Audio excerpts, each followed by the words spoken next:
Hi, and welcome to the How to Spark Success podcast show.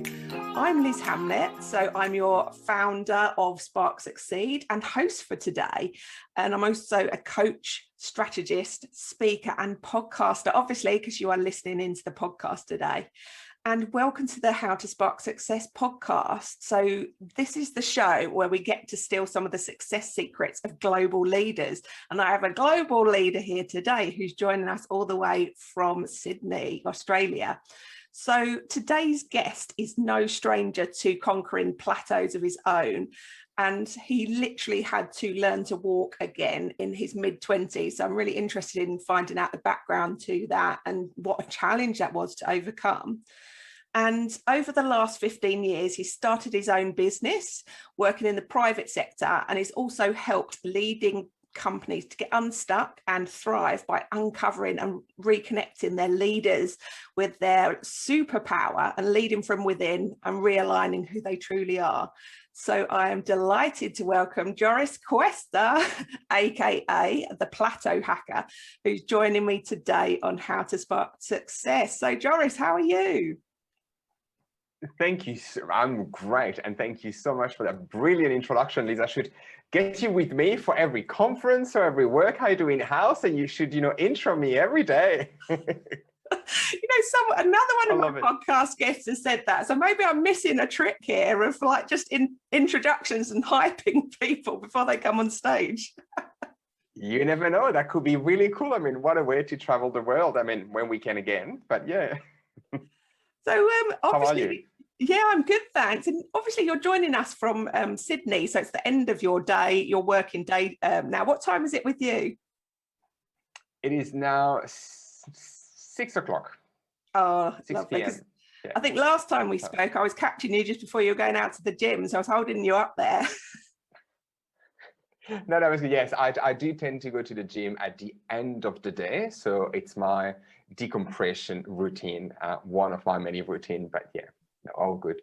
Oh, excellent. So do you want to tell us a bit about your background, what you're doing now? And also I'm quite interested to hear that, how and why you needed to learn to walk again. So do you want to tell us a bit about that?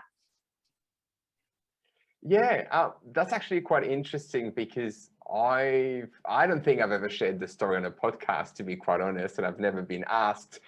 But I had a medical condition, which meant that in Europe, I was born in the south of France, and a lot of professors had said that I had to wait as long as possible and potentially in my mid-40s or 50s have a surgery. Now, in Australia, it was a complete different story because a lot of people are really putting a lot of focus on quality of living.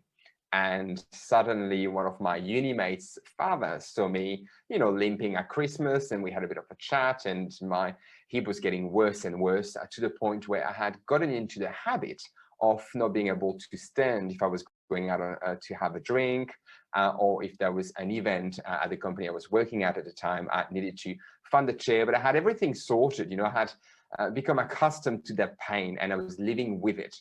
And suddenly, the perception and the way to look at it changed. And I decided to explore the surgery. And at 28, 27, I did have the surgery, which was quite interesting because I was the youngest that the professor operated on. And from having the surgery, then it was a full hip replacement. So there was a bone draft in it, and I had to learn how to rewalk because you don't know how to walk up the stairs or down the stairs. And being so young, basically, the team was very cautious with me because they bluntly said to me, you normally have one hip replacement at 70 or 80, and then maybe at 50s, then you have another one. But he said, at your age, your body cannot have multiple hip surgery. So nothing can go wrong, because if you need another one shortly, it means that by mid-50s, 60s, you could end up in a wheelchair. So that added a little bit of trick in the mind. Mindset was quite interesting way to live through. But in a nutshell, decided to have the surgery, stayed immobilized for about 3 months, which was quite long for a hip surgery. And then had to just really extremely be patient. And I think that was one of the things that happen in life where you see life differently, you approach things differently because all the pain was gone. I could go to the gym again, as you mentioned before. Yeah. I found myself having a bit of a stride, and that was thanks to Australia and the focus on, the quality of living and well-being. And in France, it was more about, we've got an issue, we have to try to do whatever we can, band-aid, up until we can no longer do something. It's a very different mindset and way to look at it. But my life, everyday life, was hugely impacted. Yeah, definitely. And I'm quite interested what you said, because you mentioned obviously that you grew up in France and came over to Australia, quite young, I think, wasn't it, around 19? So how did that happen? What made you want to move? And also, tell us a bit about your story now you're in Australia. Correct. Well, I sat my equivalent of the HAC, so the baccalaureate in France. And then I was meant to go either to Paris, to a university, or down south. And it was one of those fork in the road where, my parents had just divorced and I was just kind of caught in between. And it was the first moment where I thought I can stand for myself and take that opportunity. And instead of fighting and being part of something quite negative, I could turn it around. And I always needed to learn English because my English was terrible. And I just tried to deal really with my parents. And I said, well, why don't I go somewhere for 6 months and learn English? And I thought that would be great. And I'll come back. So we did strike a deal. And Australia was pure luck. Basically, we had a conversation with my parents, which was, quite stern looking. And my dad said, where would you like to go? And I said, well, New York would be amazing. Obviously, I mean, not obviously, but that got turned down, from a European perspective. New York back in the days was more, quite unsafe, a big city, and, not a place for a young man of 18 years old. So we went, New York said no, then Canada said no because of potentially me, finding some French-speaking people there and not learning anything. And then England, it was too cold for me, too cold and rainy, so I said no to that. Today. Yeah. And my dad, I think in despair, goes, well, where then? And I said, I had a vivid memory from my geographic book. And I think in the middle of the geographic book, there was two things there. There was a red center, a red rock as a picture, which was Uluru. And then there was a picture of the Opera House, a very small picture at the bottom of the page. And that always stuck with me. And I thought, oh, Australia. It sounded cool. It sounded fresh. And about 5 weeks later, I'd landed in Australia, not speaking a word of English. And 18 years later, I have, learned the language, got into university here. I was able and really grateful to study also in the US, both at Miami University and Stanford. And then I made a life of my own here, working, helping organization. First being in organization, working in marketing and brand and in leadership team. And it was always through the lens of how can we be better at what we do? What is the organization trying to achieve, and how can we align as many people as we can within the organization? And so I got poached, from job to job, and I was asked always, to add value, but also to, I think some of the phrases from either board members or C-suites were, can you make us look good? And that was fun at first. Yeah. But it became very tiring, because then you realize that, there was a misalignment and people did not really connect what you truly do, what you stand for, who you are, with a potential avenue to success. And it was just about, the smoke and mirrors, or, there's a lot in the world of people that are all, all facade. So that was quite interesting. And that's where I think, as you were asking before, the premises of what I do today were born.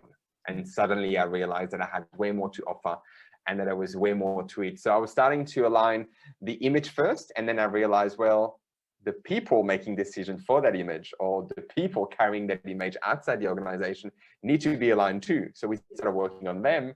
And then we went back and back and back and back. And that's when I realized that I really wanted to work with individual first. So how do you, build the leaders of tomorrow? How can someone find the unique leadership superpower? And that's where everything started to just, come together as an amazing puzzle. And how have you found, obviously, things have shifted, and we talked about, speaking gigs get cancelled, and since lockdown and, the whole COVID situation. So how has focus changed in how you're working with businesses? So at first, I think it was a bit of a shock, and I decided to not be in, my client's face or prospect's face, because everyone had a lot to deal with at first. So we obviously, we went online, like, you've done very well as well. But I think it's interesting because the level of depth of work we do has slightly changed. And so the people that use the work and realize the importance of supporting their staff are wanting the work. But I think we're coming into a different place where Australia is quite lucky and privileged and blessed to be in a position where there is little restriction. We have had probably a couple of cases in the past, few weeks. There is our borders are closed, so we can no longer travel internationally. But we just turn into our own economy, and we now able to go out and live. But we can see that a lot of people don't really want to go back to work. We can see that now through that time. I see that innovation has taken the back foot. And what's interesting is because there's a lot of inertia as well. So people are very good at being task focused and, dedicating their time and energy to what's need to be done today. But when we look at what is an organization, what does an individual need to know or to do in terms of thriving, not only in the next 6 months, but in the next 2, 5, 10, and 20 years, I can see that those conversations are no longer happening, and creative thinking is no longer really happening at the same rate that it was before. So those are the main changes I can see here. Yeah, definitely. And obviously we're here today on the How to Spark Success show. So one question I want to ask you, amongst others, obviously there's more to come, not just one. That would be an easy podcast. And I was like, oh, good, off the hook. Yeah, that's it. I'm going to go to the gym now. So what does success mean for you? It has changed in recent years, and for me it's more about knowing that what I do today is what I truly want and is as aligned as it can be to what I believe I've been put on the earth to do. So there's a direct correlation with making sure that I am of service, and that every day I just decide what I want to do, how I do it, and who I do it with. That's most important to me. Yeah, and you talked about earlier about sort of, initially they said, making us look good. And, you said at that time that was okay. You were sort of doing the consultancy. But, I think there's something true to be said about, feeling like you're sort of doing your life's work, being able to be the true you. And it's obviously, I think that sort of shines out of people in terms of sort of that spark and, radiance in terms of them doing exactly what they love, but also, what they're sort of really born to do. So what's your thoughts on that? I think there's a shift in the world becoming more conscious. There's a bigger conversation, but we can also see from recent events, whether it's, we have had many things happening in Europe and many, revolutions, so to speak, in different parts of the world, including in Hong Kong last year with the Umbrella Revolution. You had the Yellow Vest a few years back in Paris. You have had people taking the streets in London when Trump was coming. So people want their voice to be heard, and they're no longer okay with the status quo. Yeah. So that I think then it's directly leads to individuals wanting more of their own leaders and themselves and the people surrounding them. So they're no longer going to turn up for a paycheck. They're no longer going to be happy with a boss that actually, the worst boss you could have, that has no manner, that is not interested into your own development, and that's only watching the bottom line and doesn't care about the human being you are. And I think the people that have been molded, because we've all been molded into a certain way of leadership. Dark days are definitely ahead. And as I say, also, those days are counted for those people to be in their job, because it is not going to work for much longer. You've seen also, in the UK, if we look at something extremely controversial the last few, about a few months ago with, Prince Harry and Meghan going on TV as well and voicing whether we against or for, it is interesting because that would have probably not happened about 10 years ago, 5 years ago. But it's just another way for me, another signal in the world that people, regardless of their view, are no longer okay in staying quiet and accepting what is. They want to have a voice. So I think it's the beginning of a very exciting times. Yeah, definitely. And I think, the view of leaders has really shifted, and also their role has become even more important in the times when we were all working from home, and how they're visible. And also, I was listening into a webinar yesterday from the former CEO of one of the big banks, global banks, and he was saying when he was in the office, someone actually came up to him in the restaurant and said, "Oh, I didn't realize you ate sandwiches." And he was saying, "Of course I ate sandwiches." But, it was just that view of like, that you're up there, up top, you're not a real human being. And I think that's seen a massive shift now where people, everyone's presenting from their homes generally, and you see them more as a sort of real human being, and the importance of that communication and that sort of strong leadership when people are dispersed. So, what's your thoughts on that leadership factor? Because obviously you're working with leaders as well. Yeah. Well, there's many ways to look at it, but on your point that you just shared about that CEO, it is quite interesting because part of the work I do is rehumanizing businesses. Yeah. And one way you can, humanize a business is through obviously individual and their workforce. And I think back in the days, marketing and brand were extremely protective of the brand, and you had guidelines and things you could do and things you couldn't. People decided how you presented your LinkedIn, whether you had your own LinkedIn or was a company one.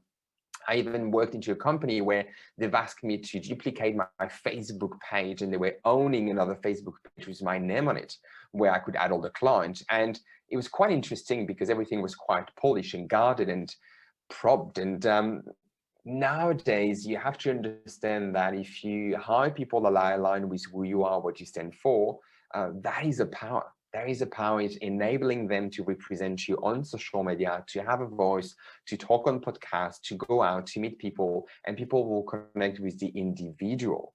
Yes, they might like the product, but what stands behind the product? The people. I mean, why do you go back to your local bakery? Yes, the bread is good, but I'm pretty sure that if the people were not as nice, you'll probably change your mind. If even if you order online and you hear a very bad story from the founder, you're most likely to stop your online shopping with that particular company. For leaders nowadays, the big opportunity to answer your question is for them to become themselves and to uncover their own unique leadership superpower. They have so much to offer. And the work I get very passionate about is I say, look, this is great, you're a leader, but when I look at you, I see a David, like Michelangelo, but it's the reverse. The David is really in the middle, but instead of having a marble block to carve out, it's the marble of shit. You have to take away all the layers of the various beep that I just said, that you collected over the years, because you go at school and they tell you what a leaders look like. You go to your first job and you see what a leader seems to be, or the owner of a store, whatever it may be, or your first boss at Macca's. And then, you progress in your life and you collect all those biases.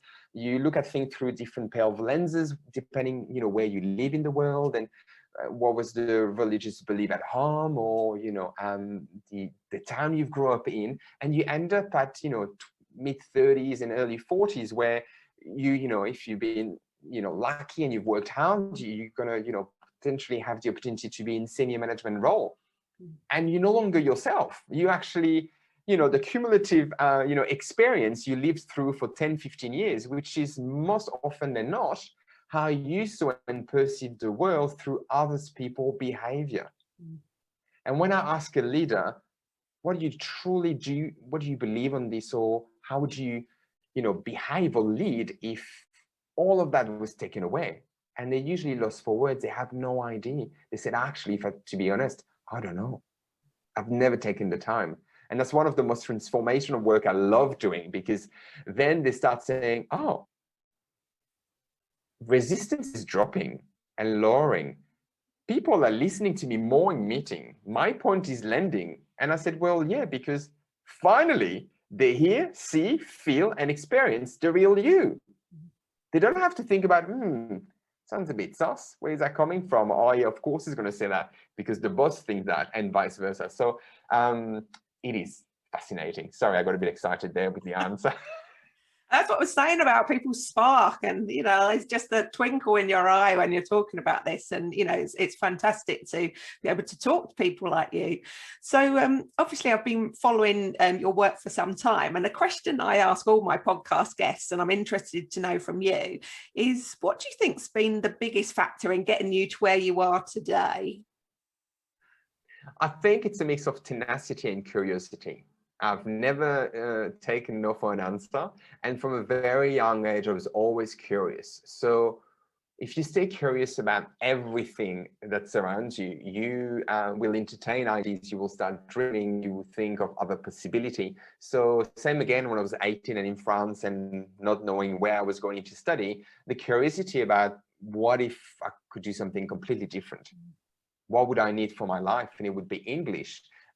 Because that was, the language of commerce for European countries. So that was it. And then, curiosity about, which country, and I knew Australia from my little geographic book, and that was it again. So, and studying at Stanford came from curiosity and applying and exploring and looking at things differently. And I think that's led to me being where I am today.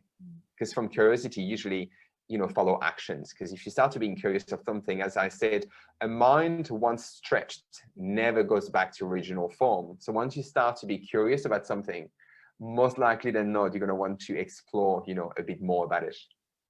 Yeah, and I think that comes across in your content and, your fantastic videos you do. You're always asking questions and sort of querying things and sort of challenging things.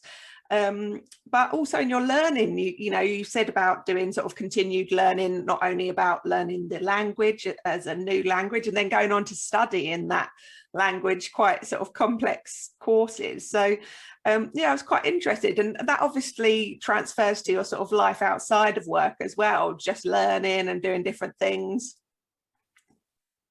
Yes, so my grandma used to call me a sponge. She said, you always ask questions and you just absorb everything. And at the most random time, you'll just throw something back. And I was obviously very unaware of what that meant when I was much younger. Nowadays, it has taken a whole different meaning to me. But I think, yes, it's all about, everything you collect and all the experience and what you learn. And also through that lens of curiosity, when I come across something, it's not only at taking it for face value, it's about, oh, do I agree with it? Question number one. Number two, what would the answer be if I looked at it through a different way? And is that in line with what I believe or not? And if it's not, what's behind that? So it's always about we don't know everything, and we learn every single day. So, as they said, if someone believes they know everything, don't talk with them because they're a fool and they'll be wasting your time and taking you down with their own experience of being a fool. So it's better to stay quiet and walk away and spend your time wisely with people that have, been there, done that, and can add to your own experience. Yeah, fantastic. So you've already mentioned one of your success habits, which is going to the gym, and it's sort of helping you decompress at the end of the day. Yes. So what are some of your other success habits that help you? Well, think outside the box is one of them. And another one will be to surround myself with people that have been there, done that in whichever area I'm, diving in. So it could be another area I want to learn and become more comfortable with. It would be, for example, when we all had to go online, what did that mean? What did it look like, from the equipment to, the program to use, and also crafting those programs online, which are extremely different than in person. So I did a lot of study around, online learning, because it was not simply about, oh, that's fine, I'll just record the video about what I'm used to seeing conference or workshop mode face-to-face in a room, but more so about how do you craft it so, the participant can take way more out of it. So I think it's just about always think outside the box and surround yourself with the people that have been there, done that. So you don't have to, do all the mistakes yourself as well. Oh, fantastic. And this is one of the questions that I get very different answers to in the podcast. So if you could start it all over again, what would you do differently? two things. I'll start earlier, most definitely. And number one, I'll break out of the mold much faster. Yeah. And you said you'd like to start earlier. Is that because, you know, moving into entrepreneurship, or what would you start earlier? And I did navigate in and out entrepreneurship a couple of times, but I think starting earlier, because for me, things aren't moving fast enough. So I always believe, oh my God, you know, I could have done this way faster. But it's more directly linked to the fact that I can see now how impactful the work is. I can see the difference it makes in people's life and organization and the recipient, the client, but also more so for the employee, and how much of a impact it has on them. So I believe that, and one of my mentors recently said to me, and you're probably related to that, Liz, part of the work we do is to put ourselves out there and to reach out to organization. Yeah. Otherwise, the best kept secret. But I don't know how you are with that, but I struggle and I hate picking up the phone or reaching out or asking for intro. And one of my mentors in the US said to me, who are you to rob all those people from the gift you have? Because there are people in the world, and for whoever is listening today, you have something to offer someone, and who are you to decide not to give it today?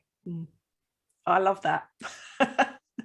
That's true, because it's uncomfortable, and I think people that do the work like we do, it is, you have that sort of misconception of the salesy, oh, I don't want to be salesy, or oh, it's just really awkward, it just makes me feel uncomfortable. But exactly like you said, there's so many organizations that really need support and help, and also an external view, which I find is just as important, bringing in someone that's sort of not embedded in the existing culture to sort of really go and ask those questions, ask those questions that you'll be asking, but why do we do it like this? Well, it's because that's how we've done it. Yeah, and I mean, what I find amazing is when you go at any level, whether it's the board, the C-suite, or senior management, middle management, and the rest of the teams, is I often say, well, if someone, because obviously we go into organizations, some people are happy to see us, some aren't as happy, as you would have experienced yourself, Liz. Yeah. But it's quite interesting when I said, well, if you believe that the same minds from the same room that have created the issue are going to come with the answer, you are kidding yourself. And they always look around like, fair point. Because I say, if you're facing an issue and you keep looking and putting the same brains in the same room, looking at it through the same angle, you're most likely to get the same outcome. And Einstein said, about, he said it very well, Dingley. So, why do it the same way? That's, madness. Exactly. Definition of insanity. Do the same thing over and over again, expecting a different result. Yeah, I knew I was going to say exactly. That. Great minds, Joris. Yes. So obviously you being this sponge and taking on so much information and, speaking to mentors and different entrepreneurs and different leaders, what would you say has been the best piece of advice on success that you've received? I think one of them was give your best without expectation. So one of my, problem was that I expected a lot from people, my colleagues, my team first, but more so my client as well. And I think that's the biggest lesson about give 100%, be in service, but never, ever put your own expectation on others, because everyone is on their own journey and they will take whatever they're ready to receive. But your job is to give the 100% that you have. It is similar to someone training for the Olympics. You don't, if you train for a marathon and you've never run a marathon, you're not going to run 40K the first day because you're most likely to injure yourself. And it's the same with any clients. If you stretch them too much, they will injure themselves. So you have to give without expectation, but also try to read the room and see where they're at and only go a little bit further. So you can, really give them that taste about what it would look like if they were to progress, but also, keep your expectations to yourself, number one. And number two, I think, and I love saying that to a lot of people, is it always starts and ends with you. When people complain, when people have very different way to look at things, I said, do not forget that in any situation, circumstances in life, whether professionally or personally, it always starts and ends with you. Oh, definitely. And, you know, I've just done a video on mindset, the importance of mindset in success in your career. And it's 80% is down to those sort of psychology. So the mindset, the beliefs, the emotions, and only 20% is down to strategy. So, you know, that proves exactly your point, which is you can make the difference, you know, if you want to, but not everyone does. Yeah, and I believe it comes back to, you know, that David being really covered by all those, you know, experience that we just happy to gather and collect throughout life, because instead of thinking for ourselves and what we believe to be true, what we believe would be right to do, we just go and do as we've seen. We don't realize, but more often than not, we only reproducing what we've experienced in the past. In some way, shape, or form, we may, you know, adjust it. But more often than not, everything we do, all the decisions we make is just because someone else has done them before. So that's why it's really hard for people to think for themselves what they believe, what do they stand for, what do they want to try, see, hear, feel, how do they want to be remembered? All the things which should be the question that people will be very comfortable with being asked, and they're not. If you want to step into a room and, you know, create a bit of a silence, you say, so, you know, what would you like to be written on your epitaph? And I remember one of the first conference I did with a lot of sales. It was about, you know, it was an Asia Pac conference, a room packed with hundreds and hundreds of salespeople. And they're usually very, very loud, and they're very comfortable and, you know, very driven individual. And I just asked, and the room went dead silent, and you could hear cricket, because it was really something they had never thought about. And then also when you said, well, I mean, the founder of Amazon is very famous for this quote, Jeff Bezos, and he said, look, what's most important about your brand? It's when you walk the room, what are people are saying about you when you're not in that room? And then again, people never think of that. And I do believe that you start behaving differently when you realize, that's true. When I'm in the room, I drive it. But when I'm no longer in the room, that's what's most important, especially when you're a leader, because you should be leading even when you're not there.